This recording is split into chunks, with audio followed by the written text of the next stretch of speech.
Bonjour à toutes et à tous et bienvenue pour la vidéo qu'on publie tous les mardis à 18 h et qu'on a décidé de renommer l'actu politique parce qu'on n'arrive pas toujours à les faire le mardi à 18 h.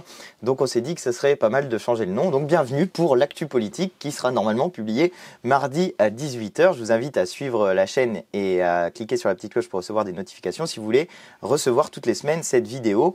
C'est mon premier rendez-vous de la semaine. Le deuxième c'est le mercredi à 18 h également sur ma chaîne Twitch. Et là aussi je vous invite à suivre la chaîne. On va vous mettre le lien en commentaire épinglé de cette vidéo. Mais on commence sur l'actualité politique de la semaine avec évidemment le conflit israélo-palestinien qui est entré dans une nouvelle phase. Vous avez vu sans doute que désormais Israël a commencé les opérations terrestres. Alors c'est pas complètement l'invasion du territoire de Gaza, mais c'est des incursions dans la bande de Gaza et les bombardements continuent. Je veux vous décrire un peu la situation parce qu'on parle souvent justement de ces bombardements qui tuent des populations civiles, qui tuent des enfants et c'est un drame absolu, mais on parle assez peu finalement du blocus qu'il y a sur Gaza et je pense que c'est l'un des principaux problèmes qui va arriver pour les populations palestiniennes dans les semaines et dans les mois à venir. Parce que depuis le 7 octobre, enfin depuis l'attaque du Hamas en Israël, il y a eu la décision du côté d'Israël de faire un blocus total de la bande de Gaza, c'est-à-dire de couper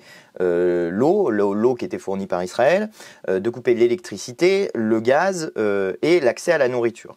Et à l'intérieur de ça, il y a aussi la question du carburant, qui est une vraie question pour les populations de la bande de Gaza. Parce que avant l'attaque du Hamas, il y avait 46 camions de carburant qui entraient par jour et aujourd'hui on en est à 0. Or 0 camion de carburant, ça veut dire pas la possibilité de faire tourner les générateurs qui permettent de prendre le relais quand il n'y a plus d'électricité, ce qui est un phénomène qui arrive assez fréquemment dans la bande de Gaza. Ça veut dire pas pouvoir faire tourner les usines électriques et ça veut dire aussi pas pouvoir faire tourner les usines de désalinisation. Et donc actuellement dans la bande de Gaza, on nous signale que les habitants de la bande de Gaza, pour beaucoup, sont contraints de boire de l'eau salée, ce qui n'est pas bon du tout pour la santé. Mais il y a d'autres problèmes qui sont associés à ça, notamment l'arrivée des camions, alors là pour le coup à la fois pour l'aide humanitaire mais aussi tout simplement pour la nourriture.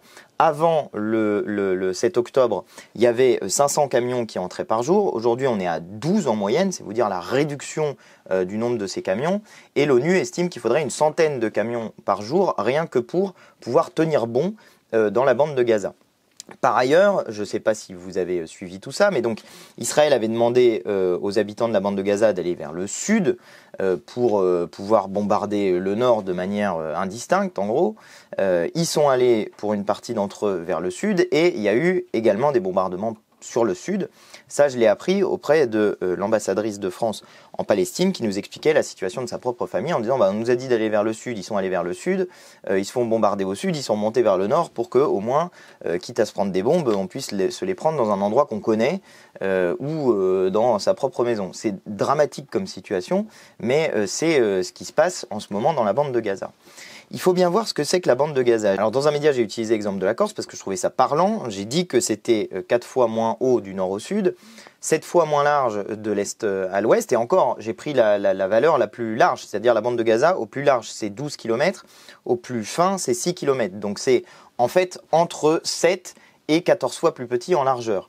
Et puis c'est 7 fois plus peuplé, il y a 2,2 millions d'habitants qui sont dans la bande de Gaza. Donc imaginez une situation dans laquelle vous êtes en fait enclavé, vous n'avez aucune possibilité de sortir, et où vous avez un afflux massif de réfugiés qui arrivent depuis le nord. Donc les conditions, vous imaginez, je pense assez bien, les conditions réelles de vie en ce moment dans la bande de Gaza, avec des privations alimentaires qui touchent notamment les femmes enceintes, c'est-à-dire que potentiellement ça peut faire derrière de la malnutrition pour les enfants, ça peut faire de la malnutrition pour les nourrissons qui seraient allaités, et puis pour les habitants eux-mêmes, la malnutrition c'est aussi l'un des problèmes.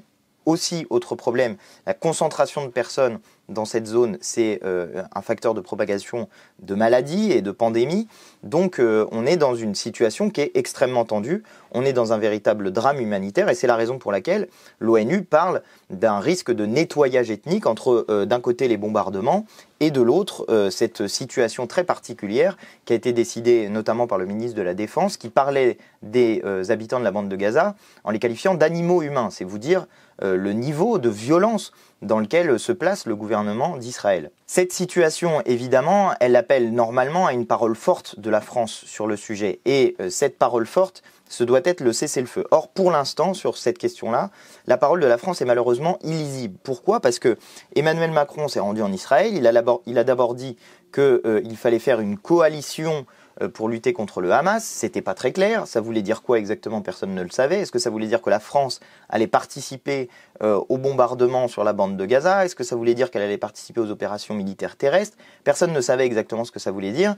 Et à peine Macron avait-il dit ça que l'Élysée démentait les propos de Macron, puis que Macron disait que il fallait, par la voix de la France à l'ONU, disait qu'il fallait une trêve humanitaire. Ils n'utilisent pas le vocabulaire de cessez-le-feu, malheureusement, toujours pas. Hein, l'expression cessez-le-feu, ça n'est toujours pas utilisé. Or, tant qu'on n'arrive pas à ce cessez-le-feu, les opérations militaires continue et ça veut dire potentiellement des morts des deux côtés, ce qui, je le répète, est un drame des deux côtés. Mais voilà, à l'ONU, la France a parlé de trêve humanitaire et ça a donné à voir une illisibilité européenne puisque l'Allemagne, elle, s'est abstenue sur le sujet.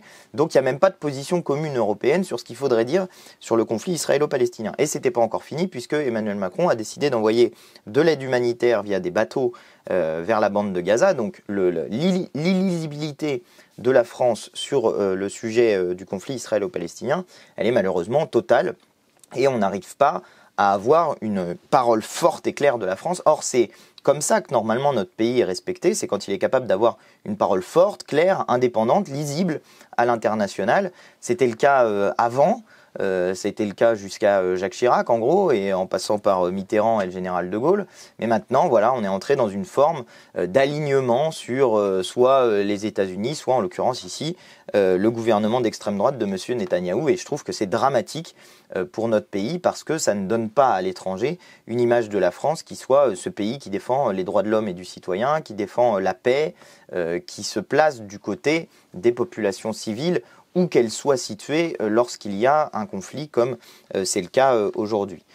Voilà ce que je voulais vous dire sur le conflit israélo-palestinien. Vous avez vu que les polémiques continuent contre la France insoumise en disant que nous n'aurions pas qualifié le Hamas de je ne sais quoi, alors que nous avons bien évidemment dès le départ condamné cette attaque abominable du Hamas, cette attaque barbare, parce que s'en prendre à des populations civiles, tuer des gens qui n'ont rien à voir avec le conflit, déjà tuer des gens dans le cadre d'un conflit, c'est une question qui se pose, mais tuer des gens qui n'ont vraiment rien à voir avec le conflit, qui sont des civils, qui sont en train de faire la fête ou qui sont chez eux, c'est abominable. Et ce que j'ai répété plusieurs fois, c'est que quand on dénonce la barbarie d'une attaque, il ne faut pas derrière se dire qu'une attaque barbare en retour, une vengeance barbare, soit une réponse à la barbarie. Quand on se transforme soi-même en personne violente et brutale pour répondre à des personnes qui sont violentes et brutales, on ne fait que le jeu de la violence et de la brutalité et certainement pas, malheureusement, le jeu de la paix qui devrait être la priorité. Tout ça pour vous dire qu'Israël a le droit de se défendre. Ça fait partie des choses normales qu'Israël se défende. Mais la question qui est posée, c'est la manière dont Israël se défend. Et là, en l'occurrence, des bombardements de populations civiles, ça n'est pas acceptable. C'est des crimes de guerre au même titre que l'attaque qui a été celle du Hamas. Que le fait d'affamer une population civile, de faire une punition collective contre une population civile, ça n'est pas acceptable et c'est aussi des crimes de guerre. Que le fait de forcer des populations à se déplacer, c'est aussi des crimes de guerre. Bref, que dans ce conflit, ça n'est pas une question de savoir si Israël a oui ou non le droit de se défendre. C'est normal, Israël doit pouvoir assurer sa sécurité. La question est de savoir comment Israël le fait, dans quel cadre, dans quelles conditions et surtout, compte tenu de la situation dramatique dans laquelle on est arrivé aujourd'hui, l'urgence, c'est celle du cessez-le-feu, du retour à un processus de paix pour pouvoir aboutir à la seule solution de paix durable qui soit viable, c'est-à-dire la solution à deux États qui était définie dès les traités de 1947 et ensuite en 1967, qui sont, cette solution à deux États, qui est en réalité le seul moyen pour qu'il y ait un respect mutuel entre les populations israéliennes, les populations pas seulement de la bande de Gaza, mais les populations palestiniennes, parce qu'il y a aussi la Cisjordanie. Et d'ailleurs, la Cisjordanie, il faudrait aussi qu'on en parle, compte tenu du fait qu'en Cisjordanie, c'est pas le Hamas qui est au pouvoir, et que pourtant, il y a bien une politique de colonisation d'Israël, avec aussi des morts dans cette politique de colonisation. Je crois qu'on en est au total à quelque chose comme plus de 6000 morts côté palestinien depuis 15 ans, donc c'est vous dire la violence de cette politique de colonisation, avec en retour des attaques qui sont commises contre les populations israéliennes. Et ce n'est pas non plus normal que des Israéliens se fassent tuer dans ce conflit israélo-palestinien. Voilà ce que je voulais vous dire sur le sujet. Je passe à un deuxième pour venir à la politique nationale. Vous avez vu, je vous avais dit, je crois dans la dernière vidéo ou dans les précédentes, que c'était la saison des 49.3. Alors maintenant, ça tombe comme les feuilles des arbres en automne, comme la pluie en Bretagne. C'est la saison des 49.3. On en est au 15e 49.3 utilisé par Elisabeth Borne depuis le début de sa mandature. C'est un énorme problème que cet usage des 49.3 parce que c'est un abaissement total de l'Assemblée nationale. Pour vous décrire la situation dans l'Assemblée nationale au moment où il y a des débats sur le budget. Normalement, le budget, c'est là qu'on décide de la politique de la nation, qu'il s'agisse du budget de l'État ou du budget de la sécurité sociale. Normalement, c'est le moment où on définit les orientations politiques de la nation, où en gros, c'est le budget, c'est là où vous décidez qui paye des impôts. Alors vous pouvez décider que si c'était nous au pouvoir, les riches paieraient plus d'impôts. Ben non, Macron il fait l'inverse, il fait que les riches payent moins d'impôts.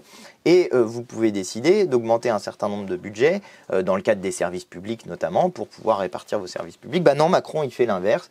Il diminue les services publics un peu partout, il fait des économies budgétaires. Bah oui, il a fait tellement de cadeaux aux plus riches qu'il est bien obligé de faire des économies. Juste un chiffre quand même, j'aime bien le rappeler celui-ci parce que faut qu'il vous rentre dans la tête.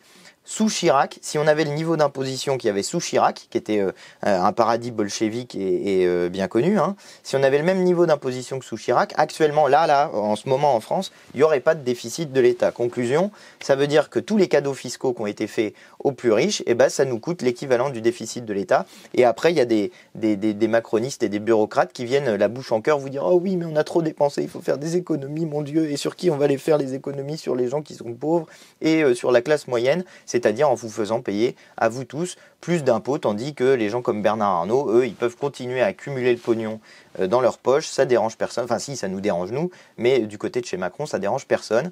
Ils continuent à faire ça. Et ils sont très satisfaits de cette situation-là. Et c'est ça qui amène ensuite à des choses comme vouloir faire travailler les gens 2 ans de plus en reculant l'âge de départ en retraite. Ben non, il y a plein de moyens de financer autrement le système de retraite. Et c'est notamment ce que nous avions proposé dans le cadre du débat parlementaire sur le sujet. Mais juste pour vous dire l'ambiance dans l'Assemblée nationale. Donc, on débat des budgets en commission des finances, en commission des affaires sociales, en commission des lois, parce que le budget, comme ça vient parler de plein de choses du pays, bah, il y a d'abord nos commissions à chacun qui étudie, puis ensuite, pouf, ça arrive en commission des finances, vu que c'est le budget. Et c'est le moment où on débat de l'orientation politique de la nation. Donc en commission, comme ils ne peuvent pas faire de 49.3, tout le monde vient et débat très sérieusement. Et d'ailleurs, à propos de débat, on les bat, les macronistes, très sérieusement aussi. On leur met des défaites dans tous les sens. C'est d'ailleurs pour ça qu'ils utilisent des 49.3. Mais je veux vous dire l'ambiance.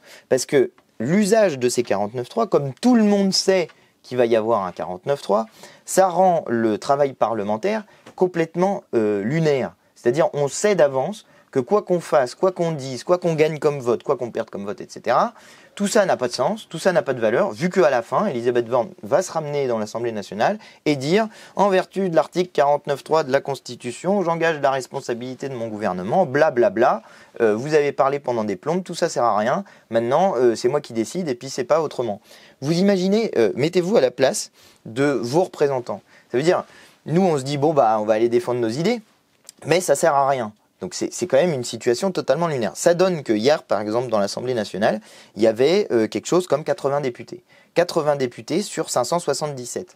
Et après, vous vous étonnez que des gens disent « Ah, mais ils sont où les députés? Pourquoi ils ne sont pas dans l'Assemblée nationale ?» Mais vous imaginez bien que si jamais on vous disait « Vous allez travailler à débattre de textes pendant 10 heures et puis ensuite il y a quelqu'un qui va se ramener qui va faire exactement l'inverse de ce que vous aviez dit, est-ce que vous-même vous iriez dans l'Assemblée nationale, ce qui représente une perte de temps, ou est-ce que vous iriez faire des choses plus utiles comme préparer d'autres textes par exemple, ou comme être en circonscription aux côtés de vos administrés? Bref, je vous pose la question de manière un peu amusée et amusante, mais littéralement, ils sont en train de réduire l'Assemblée nationale à un truc qui ne sert rigoureusement à rien. C'est ça, et ça fait partie de l'objectif des macronistes. Ça fait partie de l'objectif des macronistes que de diminuer politiquement le rôle de l'Assemblée nationale. Et je vois plein de gens qui me disent ça, qui me disent dans les commentaires des vidéos, je le vois, il y a plein de gens qui me disent « Ah, mais les députés, vous servez à quoi si vous n'êtes pas capable d'arrêter ce gouvernement on a voté pour vous, mais vous ne faites pas ci, vous ne faites pas ça, qui permettrait de faire en sorte d'arrêter ce gouvernement qui nous prend pour des pommes. » Eh bien, nous, on fait le truc que nous permet la Constitution à chaque fois. Nous, les députés insoumis, je veux dire. Chaque fois qu'Elisabeth Borne se ramène et fait un 49.3, le seul outil constitutionnel qu'on a à disposition, c'est de faire des motions de censure. Donc chaque fois qu'elle arrive, elle fait 49.3. Chaque fois, les insoumis font motion de censure et on essaye de faire tomber ce gouvernement. Il y en a qui se disent dans l'opposition, c'est les Républicains, qui eux votent jamais les motions de censure, qui eux sont bien contents que le gouvernement fasse une politique de droite. En gros, c'est leur politique aux Républicains. Pourquoi ils iraient voter une censure du gouvernement? Donc les gars, ils se disent dans l'opposition, mais en même temps, chaque fois qu'il s'agit d'être réellement dans l'opposition et de censurer le gouvernement, il n'y a plus personne, ils ont disparu, ils disparaissent en race campagne. C'est d'autant plus facile pour eux que le système de la motion de censure ne vote que ceux qui sont pour la censure, ne vote que ceux qui sont favorables au fait de dégager ce gouvernement. Tous ceux qui ne votent pas, ceux qui s'abstiennent d'une certaine manière, en réalité, ils votent contre la censure, ils votent pour le gouvernement. Donc allez, si vous avez des élus les Républicains, si votre député c'est un élu les Républicains, vous lui envoyez un petit courrier ou un petit mail et vous lui dites « Monsieur ou Madame la députée, j'ai bien vu que vous n'avez jamais voté la censure du gouvernement, je ne suis pas d'accord avec ça, s'il vous plaît, la prochaine fois que les Insoumis déposent une motion de censure, merci de la voter, sinon vous perdrez ma voix la prochaine fois. » Enfin, je ne sais pas si vous avez voté pour un député les Républicains, si vous l'avez fait, c'est une très mauvaise idée parce que ça ne sert absolument à rien un député les Républicains, on le voit chaque jour dans l'Assemblée nationale. D'ailleurs, je viens de vous donner un exemple, c'est des opposants qui ne s'opposent pas. Donc, je ne sais pas exactement à quoi ils servent. Il y a des gens comme Éric Ciotti, qui en plus, Éric Ciotti, en plus, lui, il est carrément questeur de l'Assemblée nationale, c'est-à-dire que en plus de son gros salaire de député, il a en plus un gros salaire de questeur, ce qui le fait qu'il émarge à 10 000 euros par mois tous les mois. Il vient très peu dans l'Assemblée nationale, il vient juste comme ça défendre des amendements de fachos, parce que la plupart du temps, c'est des amendements de fachos qu'il défend. Et puis, par contre, lui, il a demandé à ce qu'on fasse travailler les gens qui sont au RSA 15 heures par semaine. Donc, faudrait compter si M. Ciotti fait bien ses 15 heures par semaine à l'Assemblée, parce que j'en ai pas la certitude absolue, mais lui, pour que les gens ils aient droit à 600 euros par mois, il veut qu'ils bossent minimum 15 heures par semaine, alors que le RSA, c'est justement un droit qu'on a créé pour que les gens ne se retrouvent pas sans rien, quand justement ils se retrouvent sans emploi. Donc c'est une sécurité, c'est un filet de sauvetage. Et franchement, 600 euros par mois, essayez un filet de sauvetage à 600 euros par mois, vous verrez, tous ceux qui disent oui, il y a des gens, ils foutent rien et ils sont payés super cher, allez-y, essayez avec 600 euros par mois, et puis faites-moi voir comment vous faites pour nourrir vos gosses, comment vous faites pour vous acheter à bouffer, comment vous faites pour vous loger, comment vous faites y compris pour chercher un emploi, c'est-à-dire pour utiliser une voiture si vous en avez une, parce qu'il y a aussi l'assurance et le carburant à payer. Bref, comment vous faites pour vivre avec 600 euros par mois? Je sais en disant ça qu'il y a des gens qui sont dans cette situation-là, qu'il y a des gens qui vivent avec 600 euros par mois. Moi, ça m'était arrivé pendant le mouvement des Gilets jaunes, ça commence à remonter pendant le mouvement des Gilets jaunes, je faisais des lives Facebook, des lives YouTube d'ailleurs, vous pouvez encore les voir sur ma chaîne si vous allez chercher, et j'allais demander aux gens pourquoi vous manifestez, pourquoi tu manifestes, qu'est-ce que tu fais là, c'était un peu provoque comme question, mais qu'est-ce que tu fais là? Je savais que les gens, ils avaient beaucoup de colère, et moi ce que je voulais c'était faire en sorte qu'ils expriment cette colère et le sens politique de cette colère. Et je reste marqué par une femme que j'avais vue, je crois que soit c'était à Bourges, soit c'était à Blois, il faudrait retrouver dans la chaîne YouTube quelle vidéo c'était, mais je reste marqué par une femme qui m'avait dit qu'elle gagnait justement 600 euros par mois et qu'elle avait 3 enfants à charge, ou 4 enfants à charge, je me souviens plus, et elle me disait, je galère, oui, effectivement, ça m'étonne pas qu'elle galère, parce que c'est pas tenable d'être avec si peu d'argent pour faire vivre toute une famille. Je ne sais même pas comment c'est possible. Et donc il y a des gens comme M. Ciotti, eux, ils disent non, c'est trop, 600 euros par mois, c'est trop. Et d'ailleurs, si tu travailles pas, il faut que tu fasses du travail forcé, 15 heures par semaine. C'est du travail gratuit pour les patrons. Et je vais aller jusqu'au bout de ça, puisque je me suis lancé dedans, même si j'avais pas prévu de vous en parler. Je vais aller jusqu'au bout de ça. À quoi ça sert pour les gens de droite de faire bosser 15 heures par semaine les gens au RSA? Ça sert à faire des gens qui sont sous-payés, parce qu'à la fin, vous avez des gens qui sont sous le niveau du SMIC. Et donc, vous offrez une main-d'œuvre moins chère au patronat qui permet ensuite au patronat de dire « Ah, mais quand même, c'est bien sympa ces gens au RSA qui sont payés, je crois que ça donne 7 € de l'heure à peu près, c'est rien du tout.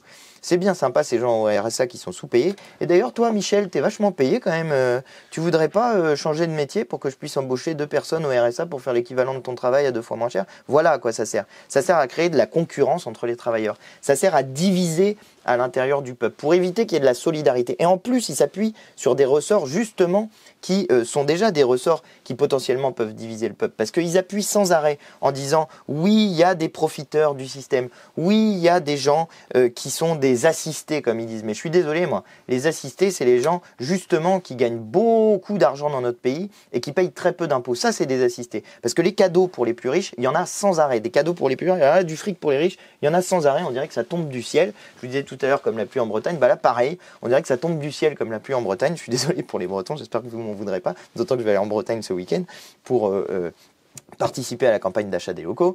Je vous en dirai peut-être quelques mots, mais voilà, c'est vraiment ça littéralement. Pour les riches, il y a toujours du fric, mais alors pour la classe moyenne et pour les plus pauvres, il n'y a jamais un rond, soi-disant. Donc il est largement temps qu'on change ce système politique pour faire autre chose et pour enfin partager la richesse dans notre pays.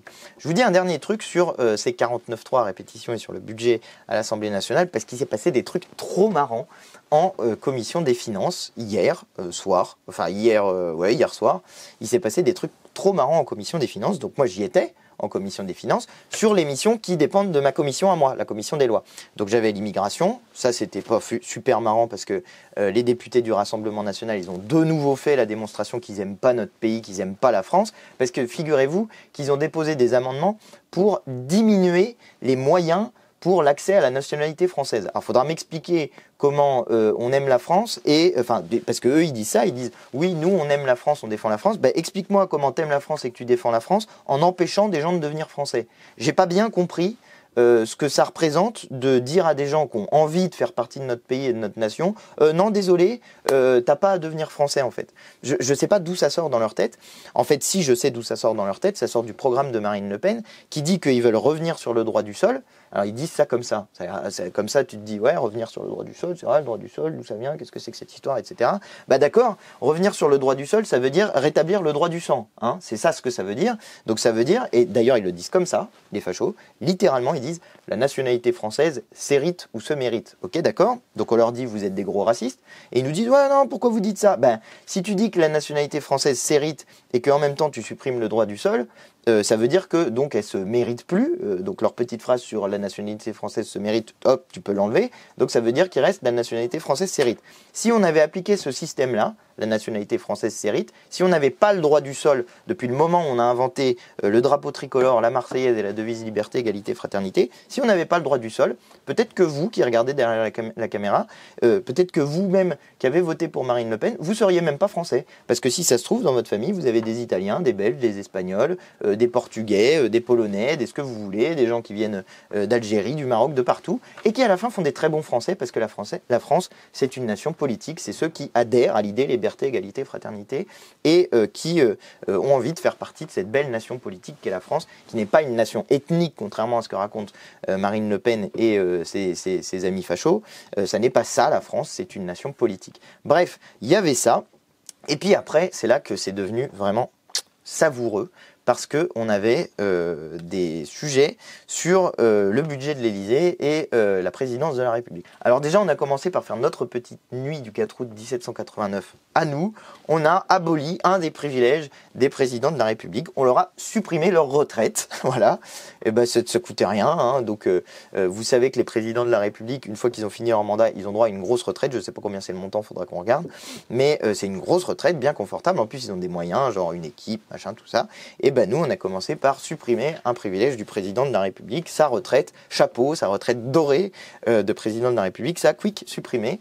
Hop, c'était notre petite abolition des privilèges à nous. Mais sauf que il va y avoir un 49.3 et que donc ça sera rétabli par 49.3. C'est dommage, mais on avait fait ça. Et d'ailleurs, comme c'était initialement dans le programme de Macron, bah finalement, vous voyez, on est d'une certaine manière des gens qui font de l'aller vers, comme ils disent. On va vers le programme macroniste, on essaie de le faire respecter leurs promesses. Vous voyez, si on n'est pas sympathique.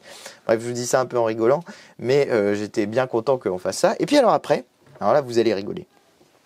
Il y avait le budget de l'Élysée. Parce que, bah voilà, l'Assemblée nationale, on vote sur le budget, enfin on vote. Quand il n'y a pas de 49.3, ben là il y en a des 49.3, donc on vote pas. Mais normalement, on vote sur le budget de l'Élysée. Et là, il s'est passé un truc dingo. Les macronistes ont découvert l'inflation. Je vous jure que c'est vrai. Ils augmentent de 12 millions d'euros le budget de l'Élysée et ils justifient l'augmentation du budget de l'Élysée par l'inflation. Alors l'inflation, ça coûte cher au président de la République, mais vous, non. En fait, parce que quand on leur a dit oui, il y a de l'inflation, donc il faudrait peut-être indexer les salaires sur l'inflation, ils nous ont dit non, mauvaise idée, en fait, on va plutôt faire autre chose, et ils n'ont rien foutu pour essayer de faire face à l'inflation. Donc maintenant, tout le monde pâtit de cette augmentation des prix, ni ils ont bloqué les prix, ni ils ont augmenté les salaires, bref, ils n'ont rien fait pour lutter contre l'inflation. Si, ils ont continué à aligner des gros chèques, comme ça, ils signaient des chèques en bas, avec notre argent à nous, de l'argent public, pour dire, hop là, cadeau à Total, ils appelaient ça les chèques énergie, et ils ont fait ça comme politique contre l'inflation, filer un maximum d'argent public à Total, pour que Total puisse continuer à engranger ses bénéfices, mais qu'il soit en gros payé par la collectivité, parce qu'après tout, ils n'avaient pas assez de fric chez Total, donc il fallait bien que nos impôts servent à donner des sous chez Total, c'est la politique d'Emmanuel Macron. Et bien là, il disait qu'il voulait augmenter de 12 millions d'euros le budget de l'Élysée. Et nous, on a fait des petits calculs. Et on s'est dit, tiens, l'inflation, ouais, c'est vrai que ça monte. Combien ça coûte exactement l'inflation dans cette augmentation du budget? Ça coûte 4 millions d'euros si on prend juste l'inflation. Donc il y a 8 millions d'euros, cadeaux, justifiés par l'inflation quand même. Hein. Après tout, pourquoi se gêner? C'est pour le président de la République. Donc allons-y, racontons n'importe quoi. Et donc, il y avait 12 millions d'euros de budget de l'Élysée en plus. Et nous, on les a battus. Donc, pas 12 millions d'euros en plus pour le budget d'Emmanuel Macron. Mais alors, en plus, on a bien rigolé. Parce qu'on leur a demandé exactement à quoi ça allait servir ces 12 millions d'euros. Déjà, on leur a dit, vous avez découvert l'inflation, on s'est moqué d'eux.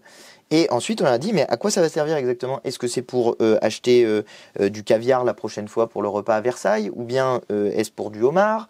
Ou bien, enfin bref, on les a ridiculisés. Et en réalité, vous voyez que par les petits bouts démocratiques qui restent à l'intérieur de l'Assemblée nationale, vu qu'on discute encore en commission des finances du budget, par ce petit biais-là, on fait ce qu'on peut pour introduire des contre-pouvoirs. Alors, quand vos contre-pouvoirs sont inefficaces sur le plan matériel, c'est-à-dire quand vous n'avez pas la possibilité de dégager le gouvernement parce que les Républicains ne votent jamais, quand vous n'avez pas la possibilité de dégager le président de la République, et je réponds au passage à ceux qui me parlent de l'article 68 de la Constitution, vous irez voir un article de mon blog qu'on va mettre aussi en commentaire épinglé au sujet de l'article 68 de la Constitution, parce que les Insoumis, c'est les seuls à avoir soutenu une pétition qui arrivait en commission des lois. Tous les autres, là, y compris le Rassemblement national, il n'y avait personne pour dire juste, alors c'était juste soutenir une pétition, hein, c'était même pas activer réellement l'article 68, c'était juste soutenir une pétition.